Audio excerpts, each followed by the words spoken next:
Bismillahirrahmanirrahim. Assalamualaikum warahmatullahi wabarakatuh. Salam sejahtera untuk kita semua.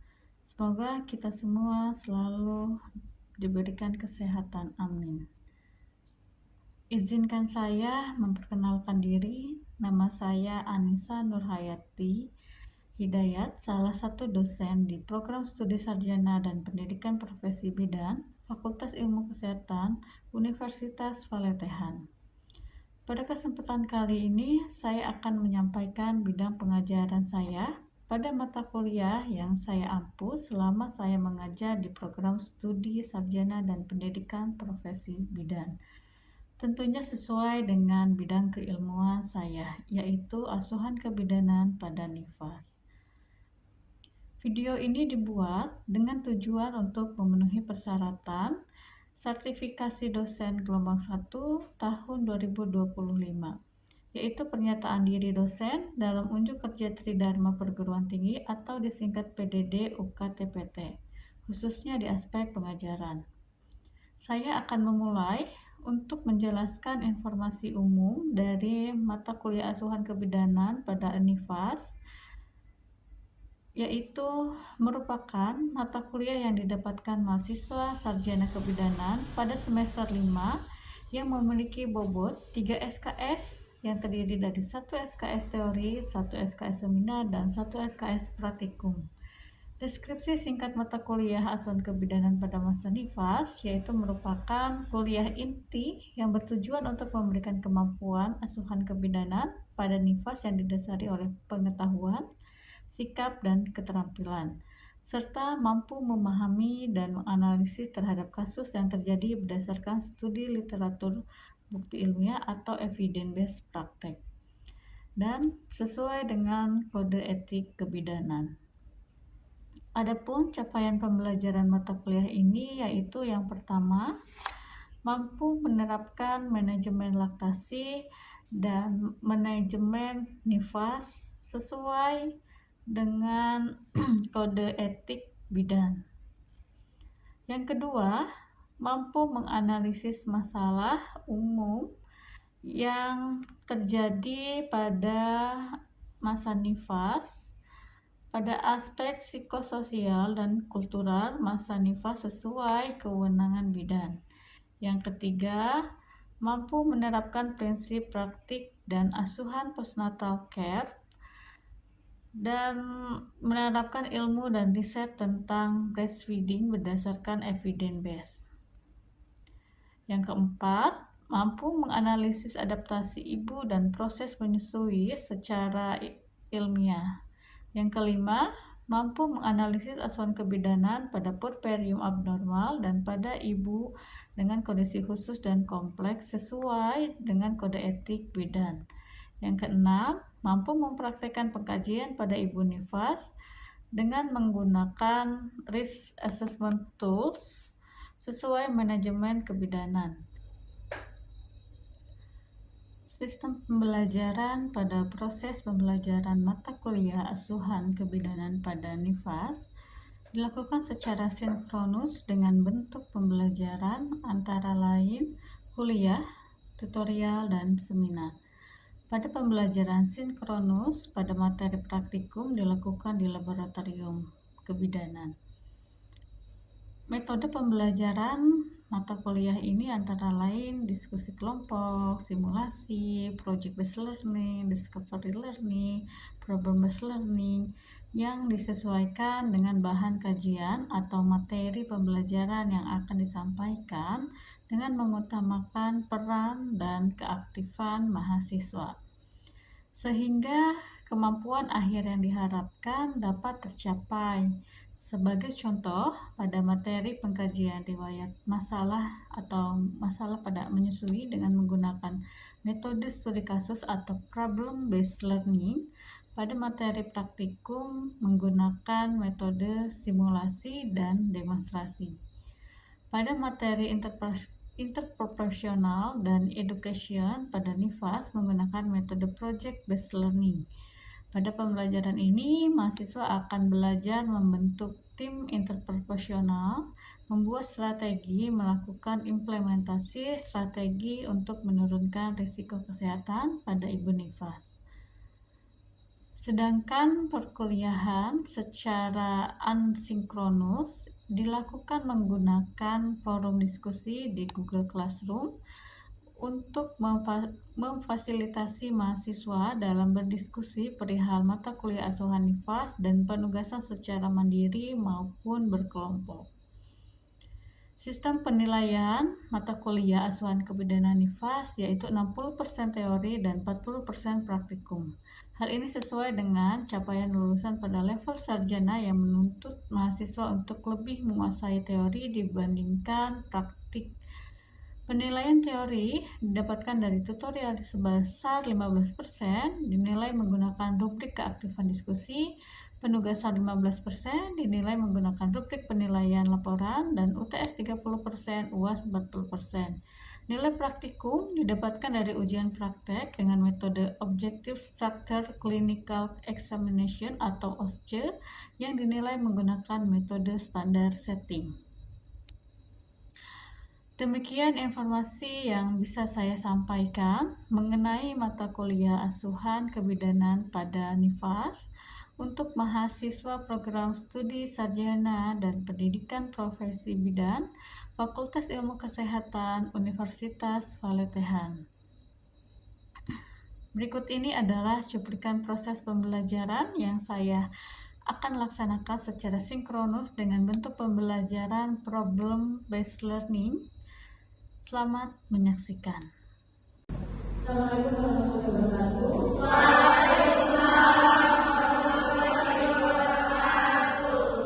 Selamat pagi teman-teman. Pagi Bu. Gimana kabar hari ini? Alhamdulillah luar biasa. Allahu Akbar. Hari ini kita akan melanjutkan materi dari minggu lalu, ya. Ada yang masih ingat minggu lalu materinya apa? Ibu, Ya. izin jauh Ibu, dari materi yang lalu saya bisa menyimpulkan yaitu materi membangun percaya diri pada Ibu dan memberikan dukungan pada Ibu. Itu bisa dengan cara mengenali menerima apa yang Ibu pikirkan dan Ibu rasakan, lalu mengenali dan menguji apa yang Ibu dan bayi kerjakan dengan benar, lalu memberikan informasi yang relevan, memberikan bantuan secara praktis, lalu menggunakan bahasa-bahasa sederhana dan memberikan saran bukan perintah. Terima kasih Aul. Itu adalah materi minggu lalu, ya. Untuk materi hari ini itu berkelanjutan dari materi minggu lalu, ya. Hari ini kita akan membahas tentang pengkajian riwayat menyusui, ya, yang dimana nanti setelah Ibu jelaskan materinya, kalian nanti ada yang melakukan simulasi ke depan, ya, melakukan pengkajian bagaimana menggali masalah pada ibu menyusui, ya. Materi hari ini sangat penting. Kenapa? Karena nanti pada saat kalian di lapangan, ya, kalau kalian sudah bekerja, kalian akan melakukan hal ini, ya. Banyak permasalahan pada ibu nifas atau ibu menyusui yang nanti akan datang kepada kalian yang membutuhkan konseling, ya, sehingga kalian perlu keterampilan dalam menggali permasalahan, ya. Karena tidak semua pasien itu dia mudah untuk bercerita, sehingga kita harus memiliki keterampilan bagaimana kita bisa melakukan pendekatan sehingga pasien itu mau bercerita, menceritakan masalahnya, ya. Oke, sebelum kita memulai, Ibu mau mengingatkan bahwa sudah isi absen pada LMS? Sudah, Ibu. Oke, kalau sudah, kita langsung lanjut. Tujuan dalam pembelajaran hari ini diharapkan peserta atau mahasiswa mampu mencatat kajian riwayat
bidannya.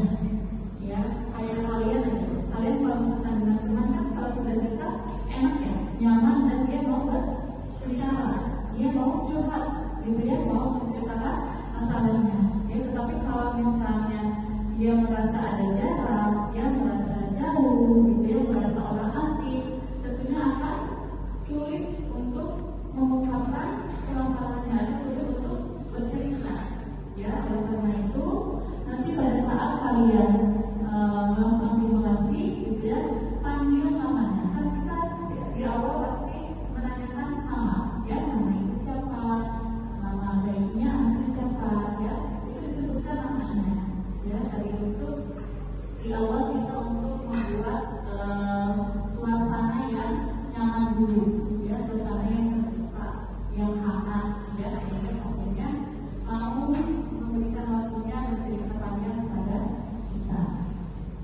Kemudian minta ibu bercerita dengan caranya sendiri tentang dirinya dan bayi. Ya. Nah, di sini kita tidak boleh juga memaksakan. Ya, kalau misalnya ibunya masih belum mau bercerita, ya, belum bercerita banyak, kita tidak boleh memaksakan dan tidak boleh juga kita langsung mengambil kesimpulan masalahnya apa kalau belum selesai menggali masalahnya. Ya, menurut kita belum ketemu sumber masalahnya, dan si ibunya belum mau bercerita banyak, kita tidak boleh memaksakan dan belum bisa menyimpulkan saat itu. Solusinya seperti apa? Solusinya kita waktu lagi pada ibunya untuk pertemuan berikutnya. Ya, di pertemuan berikutnya nanti kita mulai lagi berdekatan lagi sampai ibunya dia mau bercerita banyak kepada kita. Kemudian lihat dari perkembangan anak. Nah, ini biasanya ibu akan membawa KMS-nya. Ya, nanti di KMS itu kita lihat ada grafik perkembangan anaknya. Bagaimana apakah perkembangan anaknya normal atau lambat atau lebih, ya, kurang, itu dilihat dari KMS-nya. Kemudian lakukan pertanyaan yang akan membantu ibu untuk mengungkapkan fakta terpenting. Ya, ini di sini perlu keterampilan menggunakan kapan kalian akan menggunakan pertanyaan tertutup dan kapan kalian akan menggunakan pertanyaan secara terbuka. Ya, kalau kalian ingin menggali dan membiarkan ibunya bercerita panjang, berarti kita menggunakan pertanyaan terbuka. Ya, tapi kalau kalian ingin mengambil data yang pasti, misalnya dia apa yang terakhir, berarti itu pertanyaan yang tertutup. Ya, atau misalkan apa ya, ibu misalnya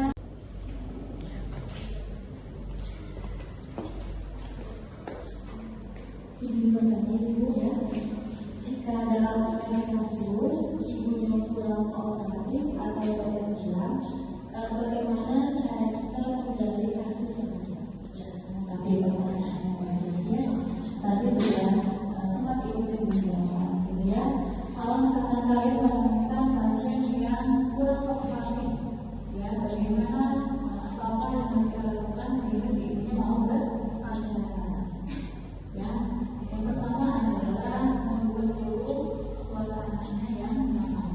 Ya, ketika ibu datang itu kita harus bisa membaca secara terbuka dan terbuka. Ya, pasti akan terlihat kalau ibu yang kooperatif, ya, ketika dia datang itu kalau mukanya pun dia akan bangga sama kita, terbuka, gitu ya. Tapi kalau misalkan datang tidak mau melihat kita, gitu ya, tidak mau melihat kita terus berumur mukanya, gitu ya, banyak menunduk, kemudian ketika kita tanya dia malah menjawab, itu artinya sudah tidak kooperatif. Nah, di situ kita tidak bisa langsung menanyakan masalahnya apa.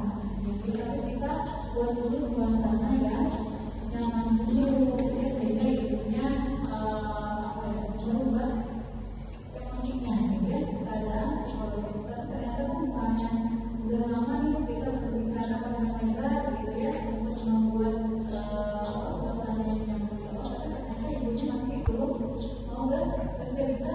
Di hari kita jadwalkan ulang, ya, buat kontrak waktu kembali. Ya, jadi jangan memaksakan saat itu untuk kembali terus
Seperti itu tidak membuat ibunya banyak bercerita, ya. Jadi pada proses ini kita memberikan pertanyaannya, kebiasaan ibunya yang banyak bercerita, dan jangan kita potong-potong ketika ibu sudah bercerita dengan sampai ibunya selesai bercerita, gitu ya. Kemudian jangan juga misalnya ibunya sudah mengatakan ya tadi sakit payudara, terus kita langsung sakit payudara, kita langsung membuat diagnosa atau menyimpulkan ibunya terjadi pembengkakan payudara atau bendungan, gitu ya, atau sedikit misalnya. Nanti ibu atasi ya misalnya dengan kompres di rumah ini dikasih obat untuk pemberiannya. Kita dari dulu sebetulnya pengetahuan yang membuat payudara ibunya begitu apa, ya kan sebenarnya itu yang kita nanti di akhir kita kasih saran untuk ibu di dalam penyelesaian, ya seperti itu. Paham? Ada lagi? Tidak ada? Jika tidak ada, kita lanjut ke simulasi, ya. Untuk contoh ibu minta dewasa dulu. Nanti setelah ini atau pertemuan berikutnya, silakan kalian praktekkan itu untuk melakukan pengkajian ini, ya. Di sini ibu memiliki 2 kasus. Nanti masing-masing pasangan lakukan berbeda, ya. Siapa yang bersedia yang mau maju ke depan? Ya. Rizky sama April, ya. Silakan kopinya juga di sini.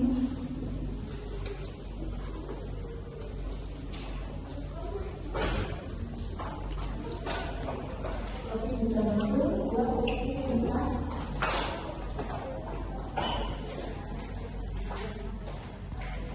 Apa? Pressure saya lihat kalau disuruh bahas itu kemudian gimana ya? Nanti ibu memberikan semua karena dari suami lihat karena dari suami karena suami juga dari lingkungan kerjanya ya. Nanti boleh ibu ajak suami ibu ya, supaya saya bisa menjelaskan ke suami ibu tentang kasih ini supaya dia juga memahami lebih tentang kasih ini. Ibu berarti untuk pertemuan selanjutnya saya bisa menggunakan ibu dengan suami saya ya. Dia boleh ibu supaya membantu pengetahuan saya berdua juga ini ya, untuk karena kan kalian baru banget nih pengalaman pertama untuk berbagi sebelumnya. Tidak apa ibu ajak suami ibu supaya jadi nggak ada kesalahan, kesalahpahaman ataupun masukan-masukan yang kurang, jadi biar suami ibu saya langsung biar dijelaskan. Kemudian juga terima kasih ya Bu atas waktunya. Saya sudah ibu, terima saya dan ibu itu sudah jelas semuanya ibu. Saya tidak ada yang akan saya lagi, jadi minggu depan saya nanti dengan saya ya.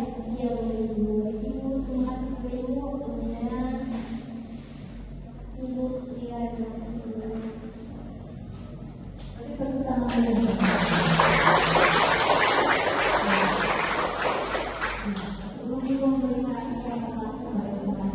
siapa yang ingin memberikan hasil observasinya? Ada yang mau memberikan hasil observasinya?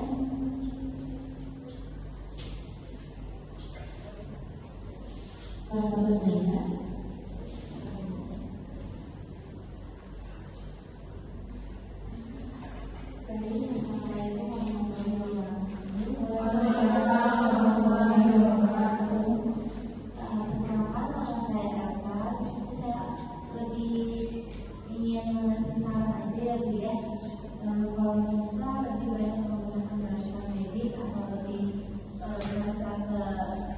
Awam itu ya, soalnya kalau misalkan pakai bahasa awam itu lebih dipahami sama si ibu.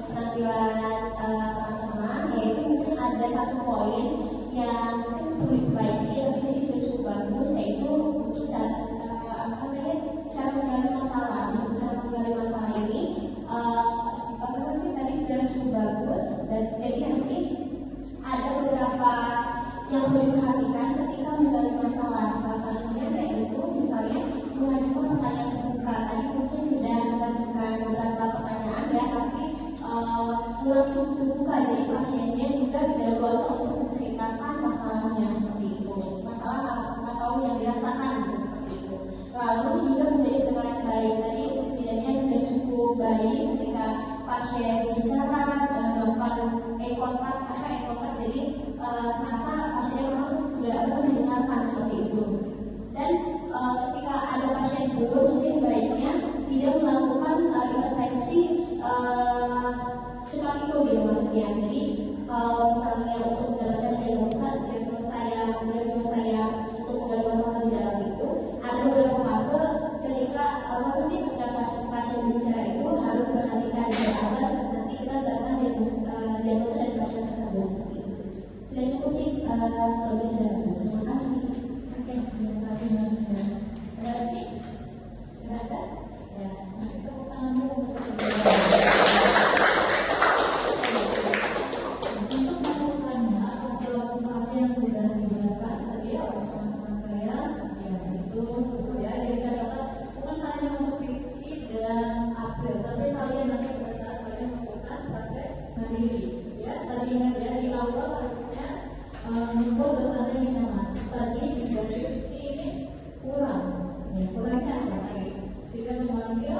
nama ibunya dengan namanya, berarti sudah ditanyakan ya namanya, gitu ya. Kemudian lainnya juga yang tidak terpanggil ya namanya, gitu ya. Terus betul tadi yang Anda bilang, ya. Jadi kan sini ada beberapa pertanyaan ya dalam pemberian. Jangan setiap pertanyaan terus kalian berikan kesimpulan atau kalian untuk memberikan saran, ya. Tapi selesaikan dulu seluruh pertanyaannya, baru kalian membuat diagnosa, kalian simpulkan masalahnya apa. Baru disitu kalian memberikan sarannya, sehingga saran itu sesuai dengan permasalahan yang ada. Ya, tadi kalau tadi udah Rizky baru di awal tadi tentang apa ya, susu pemula ya. Di awal kan sudah susu pemula, terus langsung diberikan saran ya. Oleh dari kemudian pertanyaan apa lagi, tadi diberikan saran lagi. Nah itu ya, jadi di akhir dulu baru kita membuat kesimpulan ya. Ada juga bukan mungkin pada di akhir pertanyaan, kayaknya belum menemukan sumber masalahnya nih, gitu ya menurut kita. Berarti perlu pertemuan berikutnya, gitu ya saran. Jadi belum bisa langsung diberikan saran. Ya, jadi kita harus melakukan kesimpulan setelah melakukan pengkajian seluruhnya dulu, ya. Kemudian tadi ujian, ya, kita memang tidak boleh memberikan titik, tidak boleh mengeluarkan kata-kata negatif, gitu ya. Nah, tadi ketika memberikan ujian, jangan sampai memberikan ujian terus kita menjawab lagi. Tadi ada ya itu pertanyaan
Demikian deskripsi singkat dan video pembelajaran dari mata kuliah asuhan kebidanan pada Nifas yang saya ampu sebagai gambaran kinerja pengajaran yang saya lakukan di program studi sarjana dan pendidikan profesi bidan Fakultas Ilmu Kesehatan Universitas Paletehan. Mohon maaf yang sebesar-besarnya atas kekurangan yang saya lakukan. Terima kasih banyak sudah menyaksikan video pembelajaran singkat saya. Wassalamualaikum warahmatullahi wabarakatuh.